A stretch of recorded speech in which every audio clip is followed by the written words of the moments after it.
Bien, chicos, es un gusto nuevamente tenerlos en una sesión adicional más del curso de investigación, perdón, de optimización de operaciones. Hoy vamos a continuar viendo eh, todo lo referente a toma de decisiones y ya estábamos hablando sobre el principal método que tenemos para poder realizar la toma de decisiones. Ya hemos hablado que estábamos utilizando el gráfico de árboles de decisión. En la sesión anterior habíamos hablado sobre las condiciones determinísticas de esta toma de decisiones. Hoy vamos a hablar con respecto a las condiciones de riesgos específicas para la toma de decisiones. ¿Listo? Entonces, vamos a decir lo siguiente. Cuando se presentan dos o más estados de la naturaleza que no podemos definir claramente, ¿listo? Y que no podemos definir cuáles son sus probabilidades de ocurrencia, sencillamente se tiene un problema de decisiones que son, digamos que, de digamos que están de bajo riesgo, ¿listo? Pero si por el contrario vemos que existen unas probabilidades bastante complejas, son muchas las probabilidades, entraríamos a hablar que nuestra decisión va a estar bajo condiciones de un alto riesgo. Entonces, un ejemplo. Vamos a hacer un camping, ¿listo? Ya saben que un camping es un parque, un sitio abierto, la naturaleza, hay que llevar comida, pero pensamos en todo menos en la protección, es decir, pensamos en todo y en resguardarnos si llega a suceder algo. ¿Y qué puede ser este algo? Sencillamente que no llueva. En la mañana hoy está haciendo un sol radiante, espectacular, pero eso no va a asegurarnos que todo el día sea igual. Por consiguiente, entonces, yo tengo que elaborar ciertas estrategias donde voy a tener que ir a mirar el riesgo y evaluar el riesgo.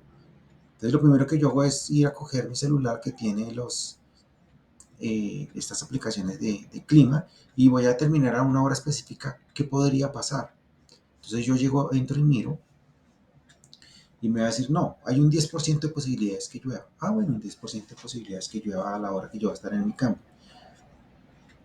Va a ser unas condiciones de riesgo bajas. Por consiguiente, podría llevar a cabo mi cambio sin ningún problema. O sea que la decisión que voy a tomar en ese momento de ir o no ir podría estar acertada. Pero si por el contrario me dice que hay un 90% de posibilidades que llueva, entonces voy a tener que tomar una muy buena decisión el hecho de saber si voy a ir o no voy a ir, si me voy a arriesgar. Y si me voy a ir, ¿cuál sería la contingencia para que yo pueda minimizar ese riesgo a pesar de que es alto? ¿Listo? Entonces, si es de 90% el hecho que vaya a llover, pues lo más aconsejable es que lleve una carpa o lleve eh, para cada persona un, un aditamento de protección para que no se vaya a mojar. ¿Listo? Aquí es cuando estamos hablando de probabilidades. Entonces, el decisor, volvemos a lo mismo, siempre vamos a recaer sobre el decisor, conoce esas alternativas nuevamente que llegasen a ocurrir. O sea, él sabe, puede llover, puede que no llueva. Y si llueve, tengo que ir protegido. Ahora, si llueve, si llueve, tengo que ir protegido. Si no llueve, pues muy seguramente también voy a tener que tomar otras decisiones, buscar alternativas de protección para evitar el hecho de que no vaya a ocurrir algún tipo de eventualidad, como el hecho de, por ejemplo, de una insolación o quemarse por los rayos del sol. Siempre aquí en estas partes de las condiciones de riesgo deben existir algo que se llama probabilidad de ocurrencia. Esta probabilidad de ocurrencia no es otra cosa que establecer hasta dónde podría ocurrir un evento específico o especial. ¿Listo? Entonces, muy importante. Problemas bajo condiciones de riesgo. Ahora, problemas bajo condiciones de incertidumbre. Acá sí es un poco más difícil, acá es un poco más complejo poderlo establecer y definir. Entonces, cuando el decisor, la persona que va a tomar la decisión, no tiene toda la información, es muy limitada, no tiene las probabilidades de ocurrencia de los eventos, ¿listo? Entonces aquí las decisiones que se van a tomar van a estar dadas bajo condiciones de incertidumbre. No sé qué vaya a ocurrir. Si tomo una decisión, no sé qué vaya a ocurrir. Si es buena la decisión, puede tener consecuencias malas. Si es mala la toma de la decisión, podemos hablar que pueden tener o que se pueden tener consecuencias muy buenas. ¿Listo? Pero depende mucho de la forma como este decisor o quien toma la decisión se enfrente al problema. ¿Listo? No se les olvide que en esta incertidumbre no tengo ningún dato, no tengo ni siquiera las probabilidades de ocurrencia. ¿Listo? No tengo las probabilidades de ocurrencia. Bien. ¿Qué cursos o qué problemas va a contemplar este curso? En relación a los tipos de problemas, pues digamos que ya dejando a un lado si son de determinísticos, si son eh, bajo riesgos o bajo incertidumbre, pues digamos que generalmente lo que vamos a hacer es abordar problemas en condiciones de riesgo. ¿Por qué? Porque vamos a conocer las probabilidades y en determinado momento por ahí miraremos algo que tenga que ver con algo de incertidumbre. ¿Listo? Estos problemas que, que ya conocemos como condiciones de riesgo, los podemos tomar como antecedentes teóricos, unos antecedentes de ocurrencia de que ya han sucedido, por consiguiente la decisión se nos podría volver un poco más rápida y tener decisiones mucho más efectivas. ¿Listo? Y lo que podríamos hacer entonces también es poder realizar comparación dentro de cada una de las alternativas. ¿Qué ocurre si tomo esta decisión dado que hace un tiempo se tomó la misma decisión y ocurrió esto? Pero no siempre, vuelvo y les digo, no siempre deben contemplarse las condiciones naturales, ¿listo? Que me van a generar problemáticas muy seguramente para tomar la decisión. Bien, ahora sí nos vamos a ir directamente a lo que estábamos especificando y era cómo hacemos para poder mirar y determinar una decisión dependiendo de este árbol de decisiones. ¿Listo? Lo que vamos a llamar el diaporama. Entonces, sencillamente quiero que tengamos claro lo siguiente, son como unas características especiales que va a tener estos gráficos. Entonces dice, un árbol de decisión es una forma gráfica, ya lo hemos dicho, ¿listo? Y donde aquí se vamos a representar absolutamente todos los sucesos y donde vamos a poder de forma eh, diagramática poder definir las rutas específicas en cierto momento para tomar la decisión.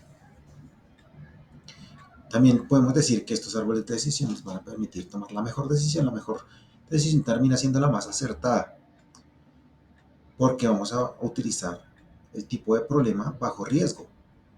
Y bajo riesgo indica que tenemos probabilidades, muchas probabilidades. ¿Listo? Es decir, tenemos de dónde escoger basado en probabilidades o en el cálculo de probabilidades. También nos permite explosionar de una forma mucho más gráfica un problema. ¿Listo? Y asimismo, entonces, como lo vamos a dividir, podemos organizarlo. Y lo vamos a organizar para poder realizar los cálculos que se deben realizar para poder asumir y tomar la decisión acertada. Entonces, ¿cuándo sé que tengo una buena decisión? Cuando voy a buscar mis resultados que se encuentran inmersos o que se encuentran asociados a unas probabilidades independientemente de la forma de ocurrencia. Pueden ser altas, medias o bajas probabilidades de ocurrencia. Entonces, para poder hacer un árbol de decisión tenemos tres herramientas. El primero va a ser un cuadrado, ya no lo vamos a delimitar como lo que habíamos visto antes, que era un triángulo. Aquí tenemos un cuadrado y vamos a hablar que este cuadrado va a ser un nodo de decisión. Listo. Y acá cuando lo colocamos en la hoja, pues sencillamente va a indicar que es una decisión y que necesita tomarse en ese punto exactamente. Que en ese momento del problema voy a tener que tomar la decisión. El círculo va a ser el nodo de probabilidad, es decir, la probabilidad de ocurrencia. Y aquí va a ocurrir algo aleatorio. Aquí es donde vamos a poder definir, como lo que hablábamos anteriormente. Bueno, posibilidades de llover 90%, posibilidades de no llover 10%. ¿Listo? Aquí es donde lo tomamos. Y como todo diagrama, requiere de uno que los conecte, un conector. Y está definido por una flecha que la vamos a llamar rama. Y nos va a mostrar los distintos caminos que se pueden emprender cuando se toma una decisión o cuando ocurre un evento aleatorio. ¿Listo?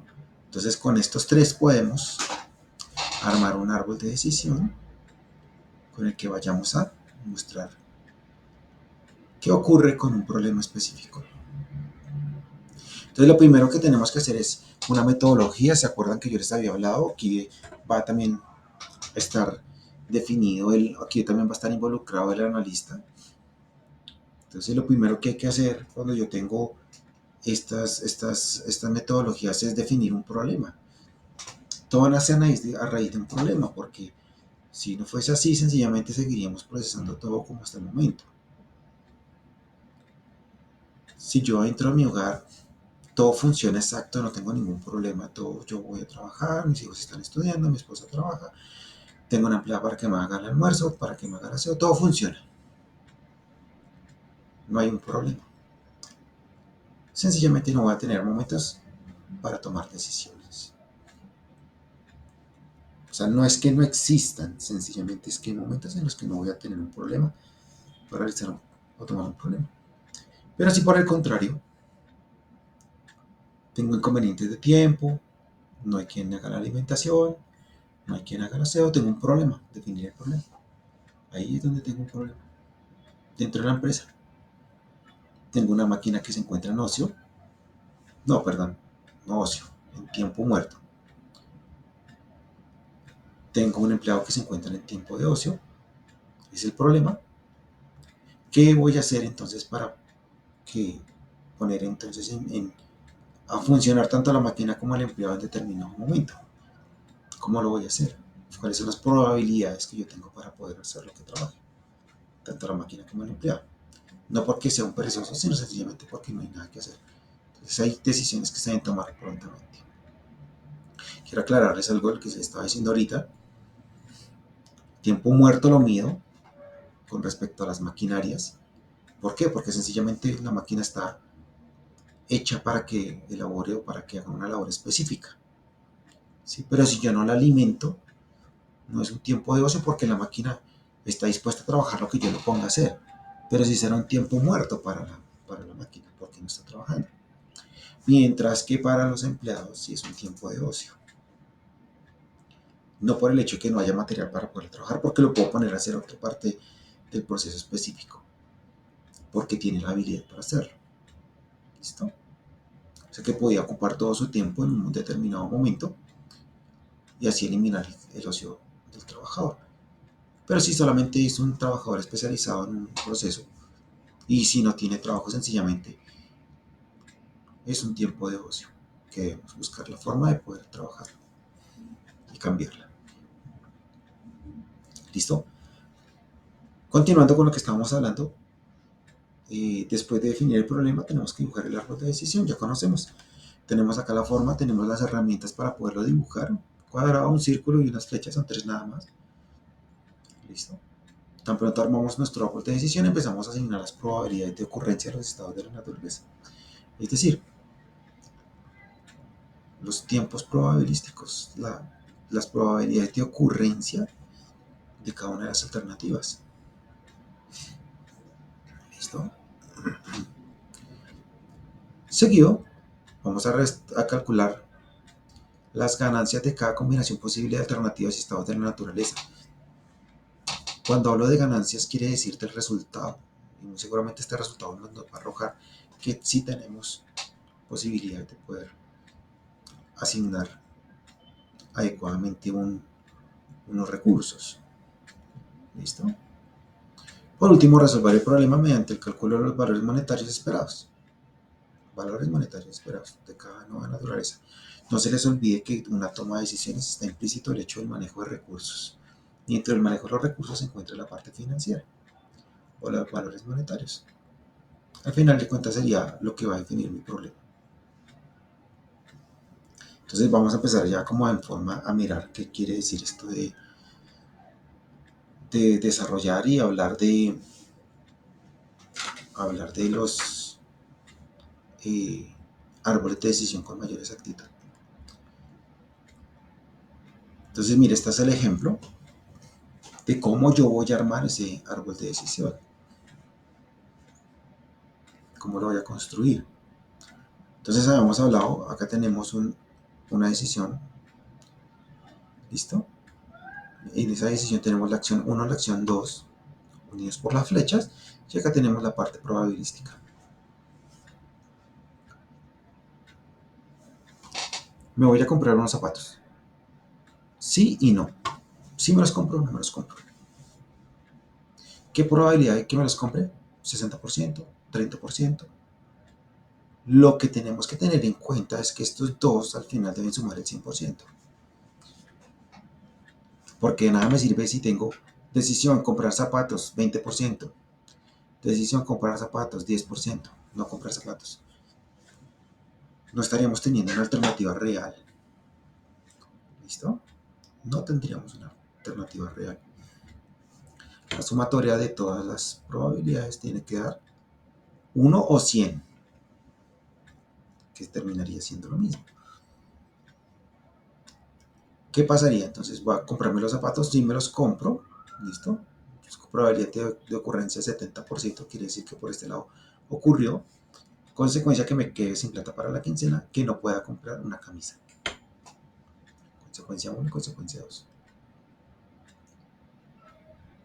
Pues si no me compro la camisa, quiere decir que solamente me voy a comprar los zapatos si estaban demasiado costosos. Al devolverme aquí me va a definir, me va a decir, los zapatos eran costosos. Pero si por el contrario, me los compré, me compré unos zapatos costosos, tenemos otra decisión. ¿Los uso mucho o no los uso mucho?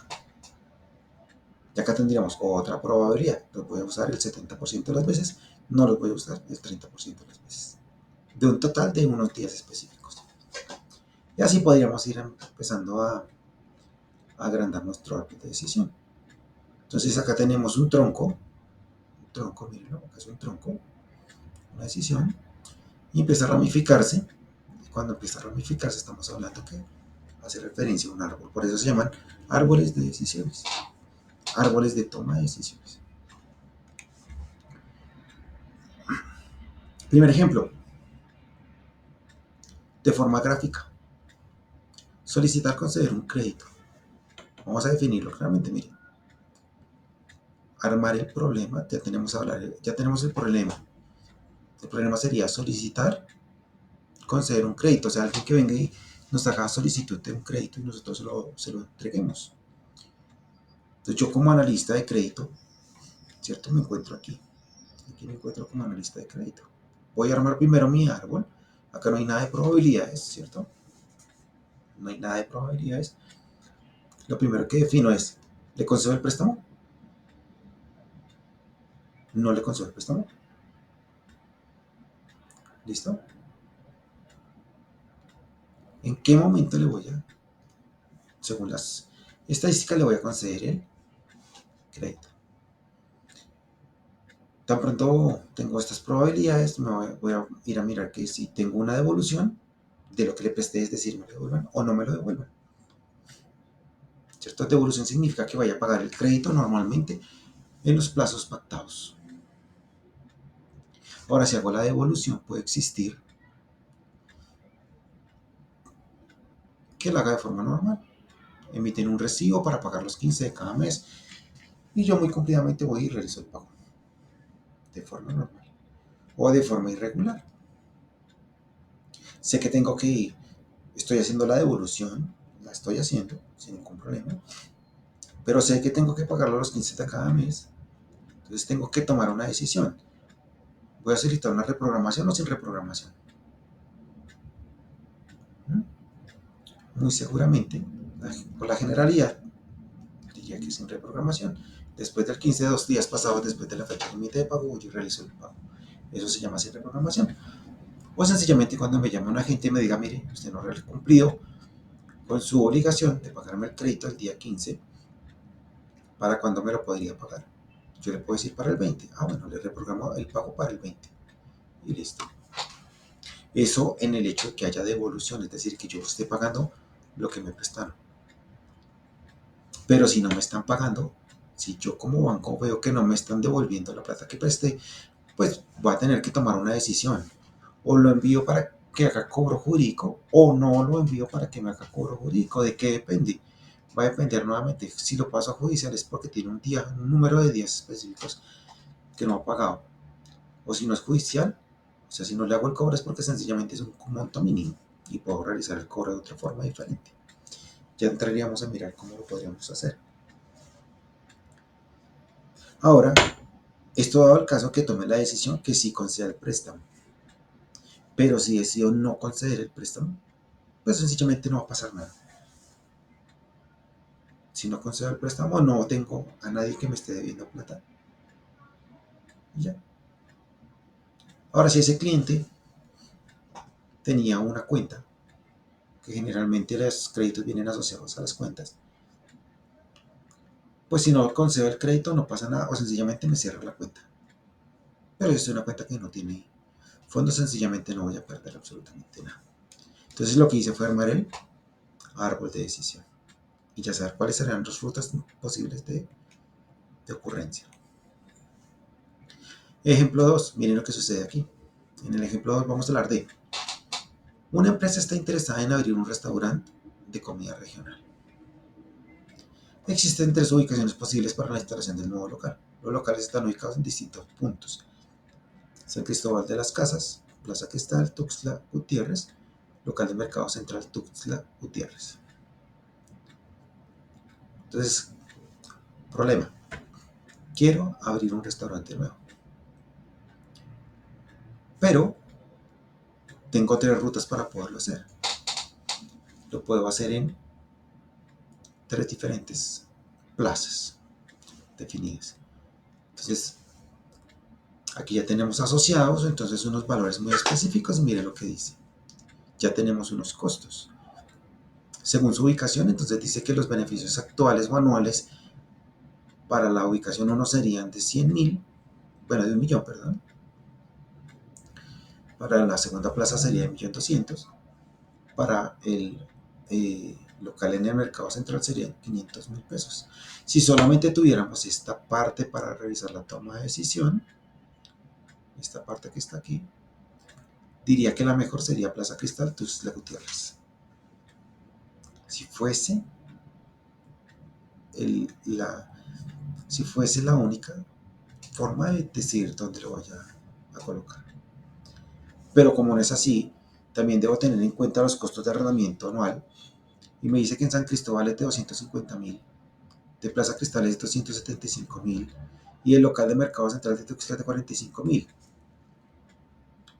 Ahora, si me pongo a ver solamente este que tengo acá, costo de arrendamiento anual, pues obvio me voy a ir por el de 45.000, porque es el más económico.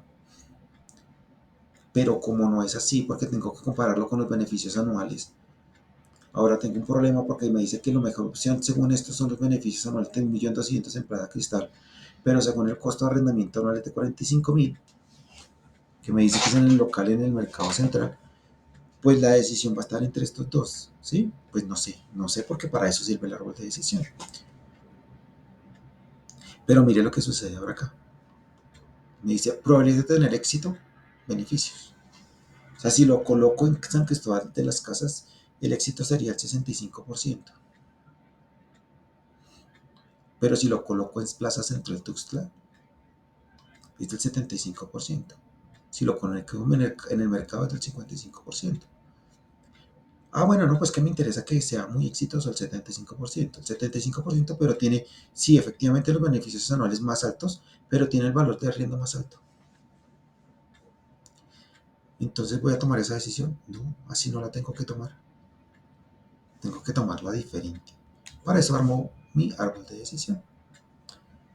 Entonces mire lo que tengo acá. Toma de decisiones con 3 posibles ubicaciones. ¿Listo? Y entonces lo que veo aquí es lo siguiente. Que San Cristóbal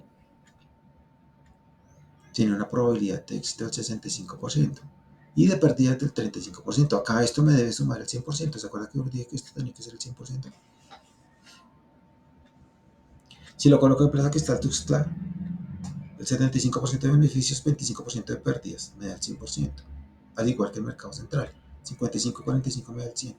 Esas serían las probabilidades. Así es como armaría entonces mi árbol. Pero ¿qué sucede? Miren,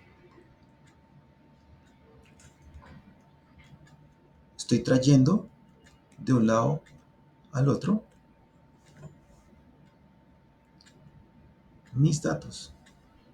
Entonces sencillamente lo que hago aquí es, mediante representaciones aritméticas, ¿listo?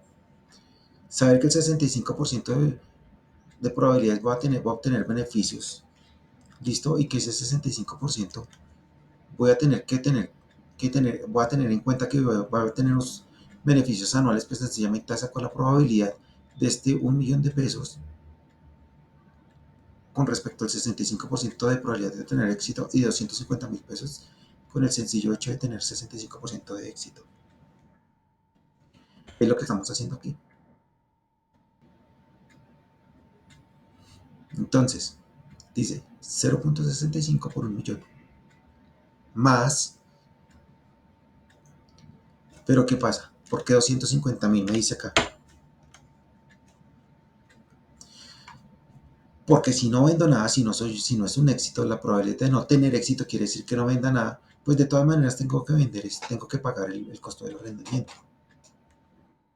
¿Listo? Por consiguiente, aquí sería 0.65 por 1.000.000 más las probabilidades de no tener éxito, pero que de todas maneras tendría que pagar el arriendo. Esto al final terminaría siendo negativo porque no se les olvide que esto es un egreso, está saliendo la plata. Al final del resultado, estaría diciendo que como voy a tener un éxito y son mayores probabilidades, estaría ganando 562.500 pesos. Asimismo, hacemos con las otras dos ubicaciones. Tengo un 0.75% de probabilidades de los beneficios y un 0.25% de posibilidades de pagar únicamente el arriendo. Me terminaría siendo negativo. Al final me da 831.500. ¿Listo? Y aquí también tenemos lo otro, el de la tercera ubicación. Por consiguiente me da 254.750 pesos. La respuesta. La mejor opción para instalar la sucursal es en Plaza Central de Tuxtla Gutiérrez, ya que es la que proporciona el valor esperado más alto. ¿Listo? Plaza Cristales, Tuxtla Gutiérrez. Plaza Cristal, Tuxtla Gutiérrez. Que tiene valor más alto. Por consiguiente, es la mejor opción. Y entonces, basado en lo que teníamos en nuestro árbol de decisión, según esto, vamos a tener o tomar nuestra decisión. Basado en probabilidad, que es la que tenemos acá. Ejercicio número 3. Acá dice ejercicio 3.9, página 96, porque al final tengo una bibliografía que les voy a compartir acá en el curso para que ustedes vayan y la tomen. Dice, la compañía manufacturera Hardwood tiene $100,000 disponibles para inversión en maquinaria y equipo. Si continúan las actuales condiciones de los negocios, la inversión produciría utilidades del 15%, pero si hay una ligera depresión, solo produciría el 3%. En todo caso, siempre produciría utilidades. Este dinero también puede invertirse en certificados de depósito para obtener una utilidad segura del 5%. Hablando más claro, la compañía ya tiene $100,000 para poderlos invertir. ¿En qué? O en maquinaria y equipo, o solamente irlo a llevar al banco y dejarlo en el banco. Me dice qué probabilidad debe asignar la empresa a una depresión para que las dos inversiones tengan el mismo valor monetario agregado. ¿Cuál sería la probabilidad de asignar a la empresa a una depresión? Debe asignar la empresa a una depresión para que las dos inversiones tengan el mismo valor monetario agregado. Listo, aquí ya vamos a cambiar este 3%. Acá habla que vamos a elaborar esta árbol de decisión en un archivo de PowerPoint. Entonces hay unas técnicas especiales para que lo podamos hacer. Ya tenemos unos gráficos que es el cuadrado, el círculo, tenemos unas flechas y lo que hacemos es armar. Entonces toma decisión. Invertir. ¿En qué invierto? Inversión en maquinaria de equipo o inversión en certificados. ¿Qué probabilidades hay? Hay probabilidad del 50 y del 50. Así de sencillo. 50 y 50. Los dos me van a dar el 100%. Si realizo la inversión,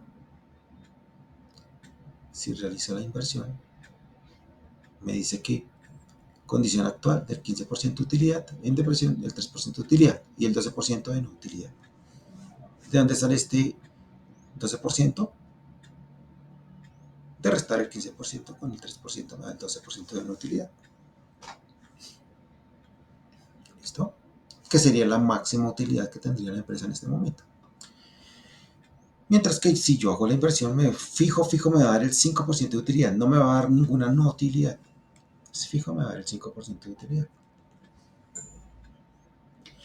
Aquí les puedo evidenciar que esto lo podemos armar en Excel. ¿Listo? Para tomar las mejores decisiones. O sea que el árbol de decisión lo tendríamos aquí, en esta parte.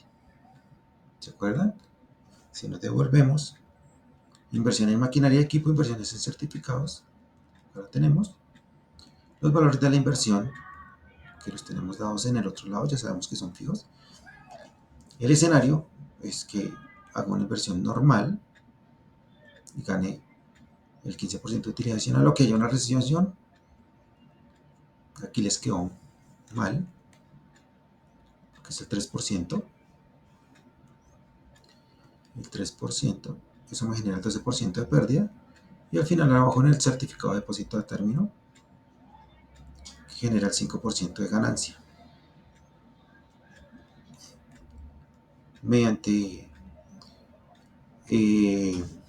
operaciones algebraicas en Excel, vamos a hacer exactamente lo mismo que hicimos en el anterior. Entonces realizamos las operaciones necesarias. La ganancia la ganancia de esta ruta de maquinaria y equipo, y la normal sería de 100,000, que es la inversión, por el 15%. Aquí me da el valor 15,000. Por el contrario, si hago la inversión,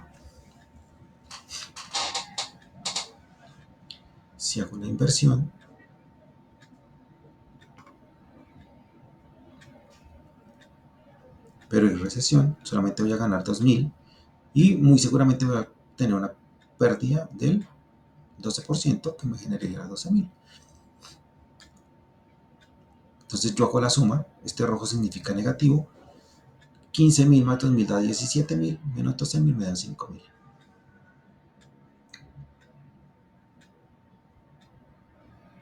Por consiguiente, si lo envío a certificados de depósito, 100,000 fijo es el 5%, Sería 100.000 por el 0.05, me da 5.000, o sea que sería lo mismo. Cuando los dos tienen las mismas probabilidades de ocurrencia, es decir, cuando los dos puedo escoger cualquiera de los dos, cualquiera de los dos me genera el mismo valor, la misma ganancia. Pero depende mucho de este porcentaje que yo tenga acá, este porcentaje de pérdida. Si aumenta el porcentaje de pérdida, este ya se va a hacer mucho, va a ser inferior. Por consiguiente, que vamos a escoger es el de certificados a depósito. Si el porcentaje de pérdida es mayor, perdón. Pero si es menor, voy a obtener aquí más ganancia. Por consiguiente, debería invertir en máquina y equipo. ¿Qué probabilidad te asigna la empresa en una depresión para que las dos inversiones tengan el mismo valor monetario? La respuesta a la depresión debería tener una probabilidad del 2%.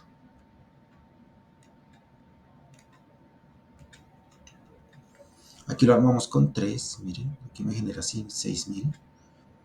Lo que estamos haciendo es que estoy buscando un valor aquí específico, o sea, disminuir la ganancia para que sea exactamente lo mismo. La depresión deberá tener una probabilidad del 2%. Estábamos buscando la probabilidad de ocurrencia. Ejemplo número 4. Dice, una compañía de seguros nos ofrece una indemnización por accidente de 210.000. Si no aceptamos la oferta y decidimos ir a juicio, podemos obtener 185.000, 415.000 o 580.000, dependiendo de las alegaciones que el juez considere aceptables. Si perdemos el juicio, debemos pagar los costos que ascienden a 30.000. Sabiendo que el 70% de los juicios se gana y de estos el 50% se obtiene mayor indemnización, en el 30% la intermedia y en el 20% la más alta, determinar la decisión más acertada. ¿Listo? Ocurrió un accidente. ¿Listo? Ocurrió un accidente por el cual la compañía de seguro nos va a ofrecer 200.000 pesos, 210.000 pesos. Ya, lo indemnizo. Pero si yo veo que es injusto, pues sencillamente voy a irme a juicio y puedo obtener tres posibilidades: 185.000, 415.000 o 585.000, dependiendo cómo sea el abogado. Pero si desafortunadamente perdemos la indemnización y perdemos adicionalmente 30.000 pesos más. Pero generalmente cuando se pone en juicio, el 70% de esos juicios se gana. ¿Listo? Y cuando se gana, de esto es el 50%, se obtiene la menor indemnización. La menor, o sea, 185.000. Del 30% la de 415.000 y del 20% la de 580.000. Armamos entonces nuestro árbol de decisión. ¿Listo? Entonces tenemos una decisión. Voy a juicio, arreglo extrajudicial. Si hago el arreglo extrajudicial, quiere decir que arreglo con la aseguradora me da 210.000 de una vez. Pero si me voy a juicio, sabemos que aquí tenemos la parte de la probabilidad. Si lo gano, el 70% de los casos que se van a juicio ganan. El 30% lo pierde. 70 más 30 es igual a 100. Ahora, de estos que ganan, de estos que están ganando, que salgan con la más poquita indemnización son el 50%. Con la media indemnización, 415.000. Y con el alto, que es el 20%, 580.000. Entonces ahora sencillamente lo que tengo que hacer es devolverme, así como hicimos con el anterior. Puedo llevarlo a Excel para poder hacer los cálculos matemáticos. ¿Listo? Entonces empezamos aquí. 185.000 por el 0.50, 415.000 por el 0.30, 580.000 por el 0.2. Esto me genera unos valores específicos, me dice que serían en promedio 333.000 pesos. 333.000 pesos. Ahora, de esos 333.000 pesos los multiplico por el 70% de que ocurre que gane el juicio como tal, me da 233.100. Mientras que existe una probabilidad del 30% de que lo pierda.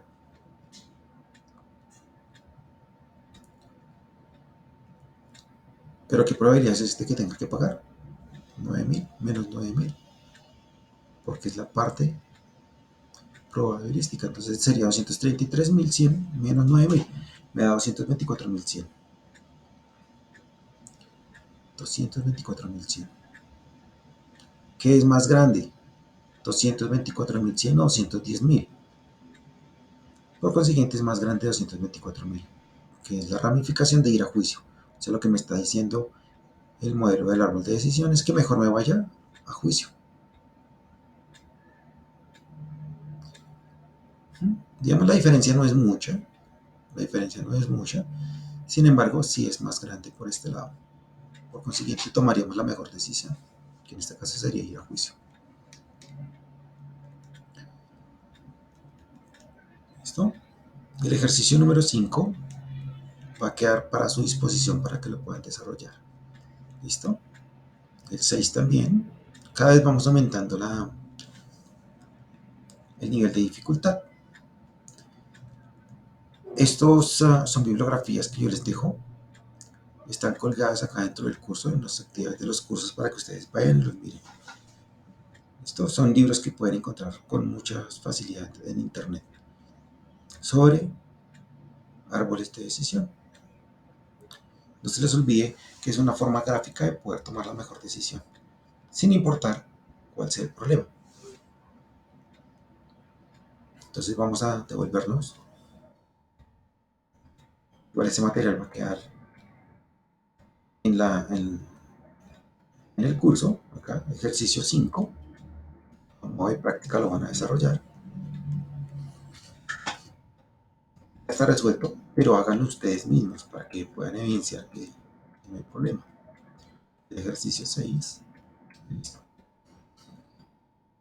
Les agradezco su atención y nos veremos en la próxima sesión. Muchas gracias. Hasta luego.